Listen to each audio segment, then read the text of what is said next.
Hello science मेरे प्यारे बच्चों, अगर आप भी बिहार बोर्ड क्लास 12 में पढ़ते हैं तो इस वीडियो को बिल्कुल स्किप मत कीजिएगा, क्योंकि इस वीडियो में हम लोग आज पढ़ने वाले हैं top 30 most VVI objective question, वो भी एकदम बेहतरीन तरीके के साथ। तो इस वीडियो को बिल्कुल स्किप मत कीजिए और वीडियो को लास्ट तक देखिए। और इस वीडियो से आप लोग को कम से कम बहुत सारे प्रश्न लड़ने वाले हैं, ठीक है। तो बिना देरी करते हुए वीडियो को शुरू करते हैं। जो कि पहला नंबर क्वेश्चन में क्या पूछा जा रहा है कि कूलॉम का नियम किस पर निर्भर करता है। तो आप लोग को पहले से ही पता होगा, वो आवेश पर भी निर्भर करता है, दूरी पर भी निर्भर करता है और माध्यम पर भी निर्भर करता है। इसलिए उपरोक्त यहाँ पर सभी हो जाएगा। आपका ऑप्शन नंबर डी इज यहाँ पर करेक्ट आंसर हो जाएगा, ठीक है। ऑप्शन नंबर आपका डी हो जाएगा। चलिए दूसरे नंबर क्वेश्चन पर चलते हैं। जो कि इसमें क्या पूछा जा रहा है कि विद्युत क्षेत्र का ऐसा मात्रक क्या होता है। मतलब पूछा जा रहा है विद्युत क्षेत्र का ऐसा इकाई करने का मतलब मात्रक ही ना होता है, जो कि आप लोग को पहले से ही पता होता है। तो इसका दो वो मात्रक होता है, एक न्यूटन बटा कुलाम होता है, क्या एक न्यूटन बटा कुलाम होता है, एक वोल्ट बटे मीटर होता है। इन दोनों में से किसी को आप लोग मिला लीजिए। यहाँ पे न्यूटन बटा कुलाम मिल रहा है, तो इसलिए आपका राइट आंसर आपका ऑप्शन नंबर सी हो जाएगा यहाँ पर, ठीक है। चलिए तीसरे नंबर क्वेश्चन पर चलते हैं। पूछा जा रहा है कि फ्लक्स का ऐसा मात्रक क्या होता है। एकदम सिंपल ऑब्जेक्टिव है, तो वेबर होता है। क्या वेबर हो जाता है, इसीलिए आपका right answer option number A हो जाएगा। और आप लोग कमेंट करके बताइए एक वेबर बराबर कितना होता है, मतलब क्या होता है। तो कमेंट आप लोग कीजिए। चलिए 4 नंबर क्वेश्चन पर पूछा जा रहा है कि गॉस का नियम संबंधित है। तो गॉस का नियम किससे संबंधित होता है, तो विद्युत क्षेत्र से न संबंधित होता है। तो जी हाँ, एकदम क्यों नहीं होगा। इसलिए राइट आंसर आपका ऑप्शन नंबर ए हो जाएगा, यहाँ पर विल बी करेक्ट, ठीक है। चलिए 5 नंबर क्वेश्चन पर चलते हैं। पूछा जा रहा है कि धारिता का ऐसा मात्रक क्या होता है। तो धारिता का ऐसा मात्रक फैराड होता है, और एक फैराड बराबर कितना होता है, तो 96,500 कूलम्ब होता है। 96,500 कूलम्ब होता है एक फैराड बराबर। तो राइट आंसर आपका ऑप्शन नंबर सी हो जाएगा, यहाँ पर क्या ऑप्शन नंबर बी हो जाएगा, ठीक है। चलिए 6 नंबर क्वेश्चन पर चलते हैं।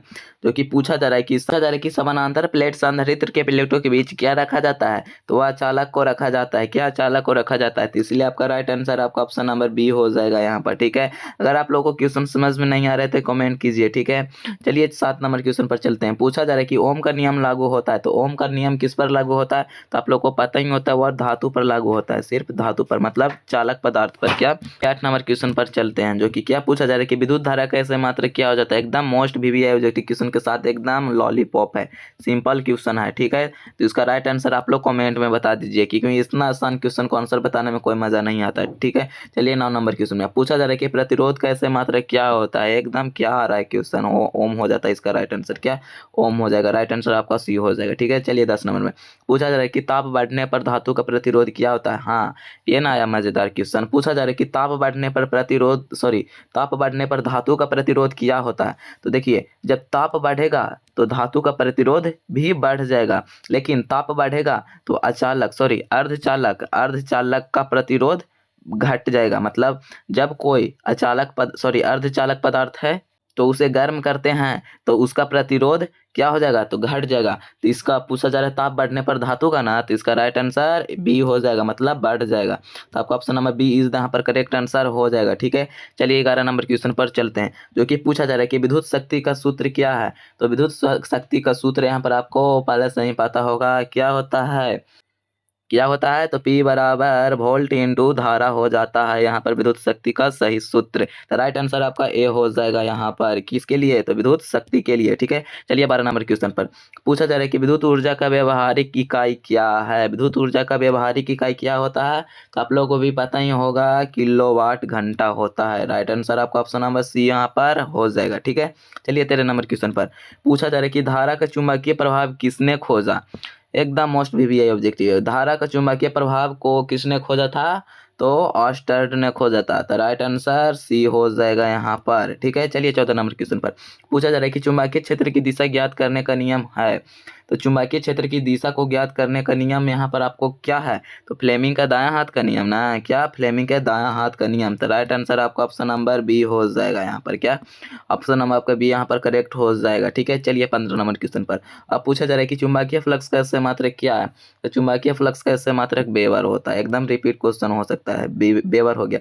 और एक वेबर बराबर क्या होता है, आप लोग कमेंट करके बताइए, टिप्पणी लिखिए, ठीक है। चलिए इसका वेबर हो जाएगा राइट आंसर। चलिए 16 नंबर क्वेश्चन पे पूछा जा रहा है कि फ्लेमिंग का बायां हाथ का नियम संबंधित है।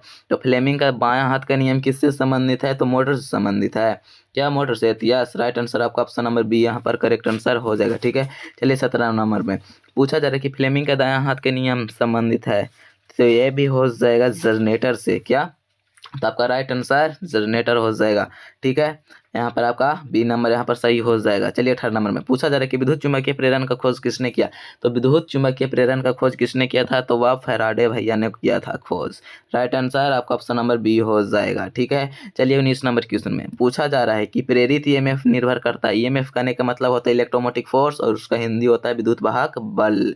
ठीक है, तो प्रेरित ईएमएफ निर्भर करता है तो वह किस पर निर्भर करता है, आप लोग कमेंट में कीजिए। नहीं पता है तो हम बता देते हैं, फ्लक्स के परिवर्तन पर निर्भर करता है। राइट आंसर आपका ऑप्शन नंबर यहाँ पर ए हो जाएगा। क्या आपका ऑप्शन नंबर ए यहाँ पर करेक्ट आंसर हो जाएगा। ठीक है, और विद्युत प्रतिरोध इलेक्ट्रोमोटिक फोर्स क्या, आप लोग कमेंट में करके बता दीजिए, इसका परिभाषा भी लिख दीजिए। 20 नंबर में चलते हैं। पूछा जा रहा है कि लेंस का नियम संबंधित है। तो लेंस का नियम किससे संबंधित है, जो कि आप लोग को पहले से ही पता होगा, तो ऊर्जा संरक्षण सिद्धांत से संबंधित है। तो राइट आंसर यहाँ पर ए हो जाएगा। क्या?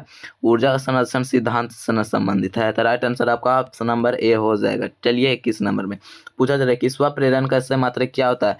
तो स्वप्रेरण का एसआई मात्रक हेनरी होता है। क्या? हेनरी होता है। राइट आंसर आपका ऑप्शन नंबर ए हो जाएगा यहाँ पर। क्या? ए हो जाएगा। चलिए 22 नंबर क्वेश्चन में पूछा जा रहा है कि प्रतिवर्ती धारा की आवृत्ति भारत में है, मतलब प्रतिवर्ती मतलब एसी। एसी कहने का मतलब अल्टरनेटिव करंट, प्रतिवर्ती धारा।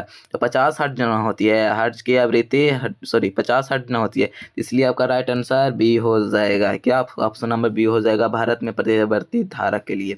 23 नंबर में चलते हैं। पूछा जा रहा है कि ट्रांसफार्मर काम करता है। तो ट्रांसफार्मर काम करता है अल्टरनेटिव करंट पर ना, मतलब एसी पर, प्रतिवर्ती धारा पर।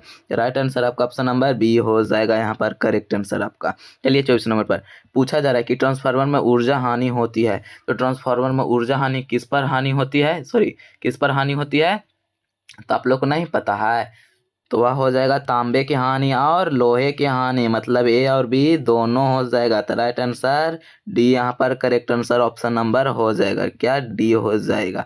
चलिए 25 नंबर में पूछा जा रहा है कि आरएमएस का मान संबंधित है। तो आरएमएस का मान किससे संबंधित है, और आरएमएस का फुल फॉर्म आप लोग कमेंट करके बताइए, तभी हम मानेंगे कि अच्छी स्टूडेंट है। ठीक है, तो इसका राइट आंसर आपका क्या हो जाएगा, तो वह एसी हो जाएगा, मतलब अल्टरनेटिव करंट, मतलब प्रतिवर्ती धारा। तो चलिए 26 नंबर क्वेश्चन पर पूछा जा रहा है कि विद्युत मोटर का सिद्धांत आधारित है। तो विद्युत मोटर का सिद्धांत किस पर आधारित है, तो धारा के चुंबकीय प्रभाव पर ना, एकदम हो जाएगा। क्या? धारा के चुंबकीय प्रभाव पर क्या आधारित है, तो विद्युत मोटर का सिद्धांत किस पर आधारित है, तो वह धारा के चुंबकीय प्रभाव पर आधारित है। तो राइट आंसर आपका ऑप्शन नंबर सी यहाँ पर हो जाएगा। ठीक है, चलिए 27 नंबर क्वेश्चन पर चलते हैं। पूछा जा रहा है कि चुंबकीय क्षेत्र का एसआई मात्रक क्या होता है। एकदम बार बार रिपीट क्वेश्चन है, चुंबकीय क्षेत्र का एसआई मात्रक क्या होता है, आप लोग कमेंट में बताइए। नहीं पता है तो हम बता देते हैं, यहाँ पर आपका राइट आंसर टेस्ला हो जाएगा। क्या?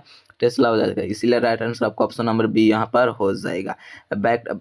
और इसे आप वेक्टर बी से सूचित करते हैं, किसे, तो चुंबकीय क्षेत्र को, इसलिए हमने वेक्टर बी लिख दिया था। चलिए 28 नंबर क्वेश्चन पर पूछा जा रहा है कि समान चिन्ह के आवेश होते हैं। तो 1 मिनट, समान चिन्ह के आवेश एक दूसरे को आकर्षित न करते हैं। क्या? आकर्षित करते हैं, आप लोग कमेंट करके बताइए, आकर्षित करते हैं क्या, और असमान एक दूसरे को प्रतिकर्षित करते हैं। तो जी नहीं, समान चिन्ह होते हैं जो एक दूसरे को प्रतिकर्षित मतलब विकर्षित करते हैं, और आकर्षित एक दूसरे को मतलब असमान है जो एक दूसरे को आकर्षित करते हैं। ठीक है, ये लोग आप लोग नहीं भुलाइएगा। ठीक है, आवेश जिसे में मान लीजिए समान आवेश एक दूसरे को प्रतिकर्षित करते हैं और असमान आवेश एक दूसरे को आकर्षित करते हैं, इसीलिए राइट आंसर आपका ऑप्शन नंबर बी यहाँ पर हो जाएगा। क्या? आपका ऑप्शन नंबर बी हो जाएगा। चलिए 30 नंबर क्वेश्चन में पूछा जा रहा है कि विद्युत क्षेत्र रेखाएं कहाँ अधिक सघन होती है।